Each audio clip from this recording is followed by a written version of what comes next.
สวัสดีครับจากคราวที่แล้วผมได้มาเล่าเรื่องพระถังซัมจั๋งนะครับหรือพระอาจารย์เฉียนจ้าง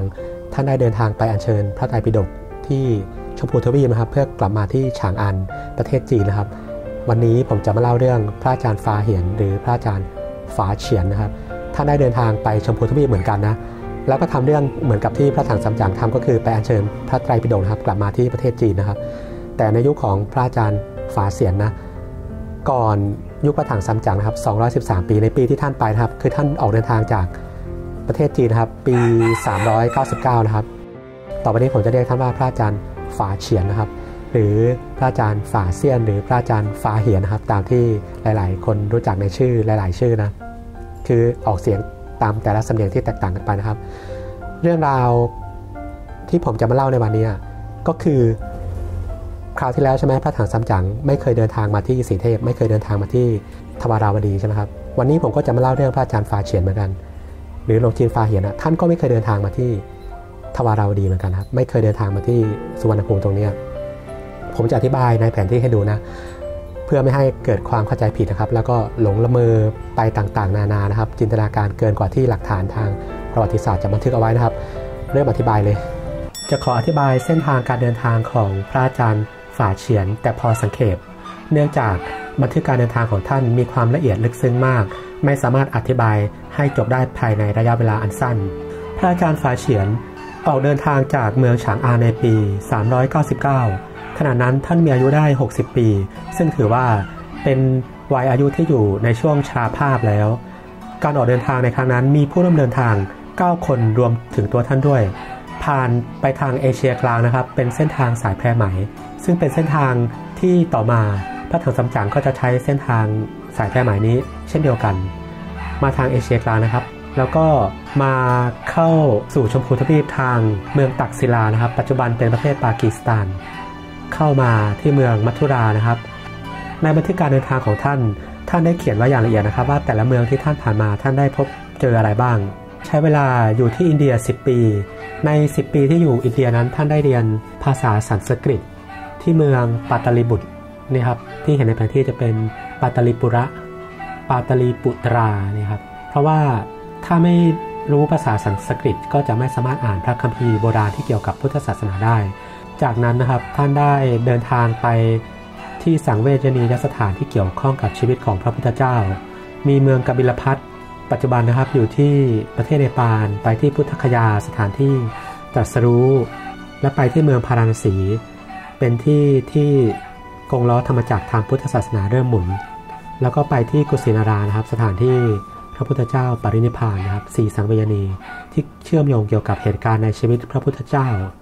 ถ้าเราดูแผนที่โบราณนะครับในการเดินทางของพระอาจารย์ฝาเฉียนนะครับจนมาถึงยุคพระอาจารย์เฉียนจ้างนะครับหรือพระถังซัมจั๋งนะเราจะเห็นว่าในอดีตนั้นพื้นที่ที่นับถือศาสนาพุทธเป็นพื้นที่ที่กว้างใหญ่ไพศาลมากนะครับจากชมพูทวีปนะครับศรีลังกาเอเชียกลางนะครับมาจนถึงเอเชียตะวันออกเฉียงใต้แล้วก็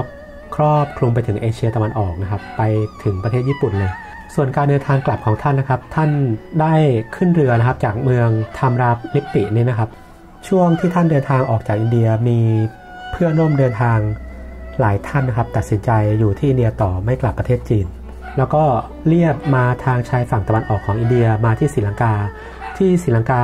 ท่านใช้เวลาศึกษาพุทธศาสนา2ปีนะครับหลังจากเรียนพุทธศาสนาอยู่ที่ศรีลังกาเป็นระยะเวลา2ปีนะครับท่านก็เดินทางกลับประเทศจีนโดยในระหว่างที่ข้ามมหาสมุทรอินเดียตรงนี้นะครับเรือของท่านได้ถูกพายุพัดนะครับมาที่เกาะชวาตรงนี้นะครับท่านต้องพักอยู่ที่เกาะชวานะครับเป็นระยะเวลา5เดือนนะครับเพื่อที่จะขึ้นเรือต่ออีกครั้งไปที่ประเทศจีนนี่ครับเส้นทางเดินเรือของท่านนะไม่ได้แวะที่สุวรรณภูมิเลยนะครับออกจากชวาเนี่ยก็คือกลับประเทศจีนเลยนะครับสมัยก่อนพื้นที่ตรงนี้เขาเรียกว่าอาณาจักรศรีวิจารยานะครับหรือศรีวิชัยนะตรงนี้เป็นอาณาจักรหมู่เกาะนะครับรวมถึงแหลมมาลายูตรงนี้ด้วยช่วงที่ออกจากเกาะชวาไปประเทศจีนใช้เวลา70วันเพราะว่าต้องเผชิญกับพายุนะครับซึ่งเป็นบททดสอบการนำชีวิตเข้าแลกกับพุทธศาสนาของท่าน ท่านผู้ชมที่อยากจะได้รายละเอียดเพิ่มเติมนะครับให้ไปอ่านหนังสือด้วยตนเองนะครับเพราะว่าบันทึกการเดินทางของท่านมีความละเอียดและทำให้เห็นภาพการเดินทางในสมัยนั้นว่ายากลำบากเพียงใดหลังจากนั้นท่านเดินทางไปถึงประเทศจีนในปีคศ412ช่วงชีวิตสุดท้ายของท่านนะครับท่านได้อาศัยอยู่ที่นานกิงนะครับใช้เวลาทั้งหมดของชีวิตในการแปลหนังสือตำราที่ได้มาจากชมพูทวีปหลังจากนั้นในปี414นะครับท่านได้เขียนหนังสือบันทึกการเดินทางในแดนพุทธภูมิและใช้เวลาทั้งหมดแปลคัมภีร์ทางพุทธศาสนาที่ได้มาโดยมีพระภิกษุชาวอินเดียนะครับชื่อว่าพระสรามณะเป็นผู้ช่วยช่วงเวลาที่ท่านเดินทางมาถึงประเทศจีนนะครับท่านก็อยู่ในวัยแก่ชราแล้วนะเพราะว่าตอนออกเดินทางเนี่ยอายุ60ใช้เวลาเดินทางไปอินเดียและกลับมา12ปีท่านก็อายุ72ใช่ไหมแล้วหลังจากนั้นท่านก็อยู่ต่อมาอีกจนท่านอายุ85ปีท่านถึงมรณภาพถ้าเราคิดถึงสังขารของท่านนะครับถือว่าท่านเป็น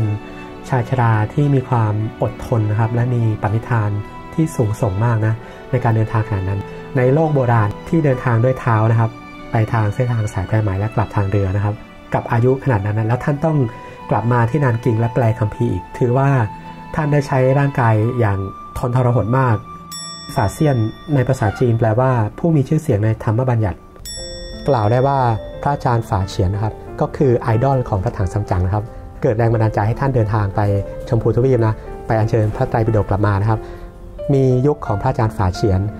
พระอาจารย์เฉียนจ้างใช่ไหมก็คือหลวงจีนฟ้าเหียนพระถังซัมจั๋งแล้วหลังจากนั้นก็มีพระชื่อดังอีกท่านหนึ่งนะพระอาจารย์อี้จิงนะครับที่ท่านก็ได้เดินทางไปที่ชมพูทวีปเหมือนกันแล้วก็อัญเชิญพระไตรปิฎกกลับมาเหมือนกันนะครับซึ่ง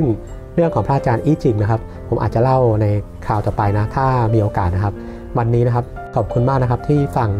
รายการนะครับที่ผมได้อธิบายนะครับเรื่องราวทางประวัติศาสตร์นะว่าการเดินทางของท่านไม่เคยมาที่นี่นะเพราะว่าไม่มีเหตุผลอะไรเลยที่ท่านจะมาที่นี่ก็คือหลังจากที่ออกจากเกาะชวาครับก็พยายามกลับประเทศจีนให้ถึงเร็วที่สุดเพราะว่ามีสัมภาระมากมายนะครับไม่มีใครเขาแบกของพรุงพรังเพื่อที่จะเดินทางมาเที่ยวชมทวาราวดีตรงนี้นะเพราะว่ามันเสียเวลาไงมันไม่ใช่สาระด้วยสาระก็คืออัญเชิญพระไตรปิฎกกลับประเทศจีนเพื่อไปทำศาสนาพุทธนะครับการปฏิบัติให้ถูกต้องในหมู่พระสงฆ์ที่ประเทศจีนนะวันนี้นะครับขอบคุณมากนะที่รับชมนะครับจนจบรายการนะสวัสดีครับ